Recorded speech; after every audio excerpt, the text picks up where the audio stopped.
పొట్టేళ్ల పెంపకం స్టార్ట్ చేయాలనుకుంటున్నారా? అయితే ఈ వీడియో తప్పకుండా చూడండి. చాలామంది చెప్పినట్లు బ్లైండ్‌గా ఫాలో అవ్వడం వల్ల నష్టాలొస్తాయి.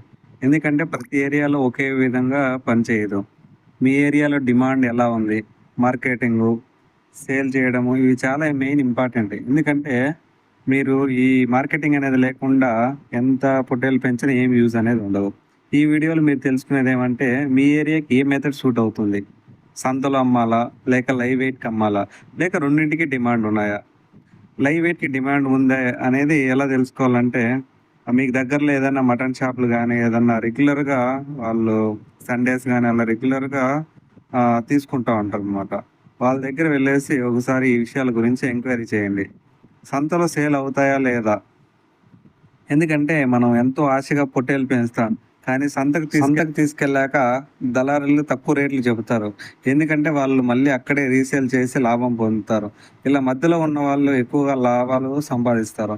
కాబట్టి ఎవరన్నా కొత్తగా స్టార్ట్ చేయాలనుకున్న వాళ్ళు కొంచెం జాగ్రత్తగా ఉండండి సంతలో కొనేటప్పుడు. కొత్తగా స్టార్ట్ చేసే వాళ్ళకి ఇది చాలా ఉపయోగపడుతుంది. వీడియో నచ్చితే లైక్, షేర్, సబ్స్క్రైబ్ చేయండి. మీ ఏరియాలో ఎలా సేల్ అవుతున్నాయి? మీరు లైవ్ వెయిట్‌కి ఇస్తున్నారా? సంతలోనా? అనేది మీ అనుభవం కామెంట్‌లో చెప్పండి. ఇతరులకు కూడా యూజ్ అవుతుంది.